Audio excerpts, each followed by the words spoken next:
গত ২৮ ডিসেম্বর আশুলিয়া থানার পূর্ব ডেন্ডাবর এলাকার একটি প্রবাসীর পরিবারের বাড়িতে হানা দেয় সশস্ত্র ডাকাত দল, যা ধরা পড়ে সিসিটিভি ক্যামেরায়। ৫ সদস্যের একটি সশস্ত্র দল ইতালি প্রবাসী টিটু সাহেবের বাড়িতে প্রবেশ করে। আধুনিক যন্ত্র ব্যবহার করে দ্বিতীয় তলার গ্রিল ও জানালা কেটে বাড়ির ভিতরে ঢুকে পড়ে ডাকাতরা। বাধা দিলে প্রবাসীর বাবা রহমত আলীকে পিটিয়ে আহত করে।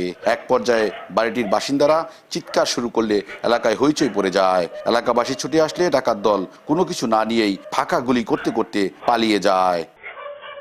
একই রাতে কাছাকাছি সময়ে পূর্ব ডেন্ডাবর গ্রিন সিটিতে আরও একটি ডাকাতির চেষ্টা চালায় ৭ সদস্যের সশস্ত্র ডাকাত দল। নিরাপত্তা কর্মী বাধা দিলে তাকে পিটিয়ে আহত করা হয়। এলাকাবাসী ধাওয়া করলে মুখোশধারী ডাকাতরা অস্ত্র হাতে পালিয়ে যায়। আমি আমার ছোট রুমে বসে রয়েছি, এসে আমার হাতে মোবাইলটা টাইনা নিয়ে আমি কইতেছি আপনারা কারা। কথা কওয়ার পরে আমার বাড়ির মারছে। আমাকে অস্ত্রের ভয় দেখায় এবং দা চাপাতি নিয়ে আমাকে আঘাত করার চেষ্টা করে। হঠাৎ করে একটা ফায়ারের শব্দ পাইছি। ফায়ার করার কারণে আমি সামলাইতে পারি নাই। ভাই দস্তাদস্তি করছে, এই ফাঁকে ভাবি বলছে আপনারা যা আছে সব নিয়ে যান। দীর্ঘদিন ধরে ডাকাত আতঙ্কে এই এলাকার পথচারীরা। গত ১৮ ডিসেম্বর রাত ৮টা থেকে ১০টা পর্যন্ত ২ ঘন্টা ব্যাপী সংঘটিত হয় গণডাকাতি।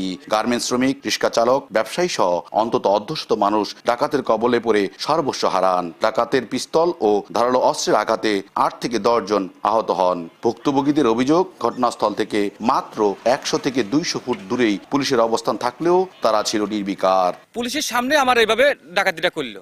৪-৫ জন আটকে আমার বাড়ি মারছে। এটা বোতল ছিল আর লাঠি ছিল, লাঠি দিয়ে বাড়ি দিয়ে আমার ফেলাই দিচ্ছে। আমরা যদি এখান থেকে ডাকাতির কথা শুই না আসি, আমাকে পুলিশে বাধা দেয়, কিন্তু যেখানে ডাকাতি হয় সেখানে তারা ভালোভাবে স্পটে দেখে না।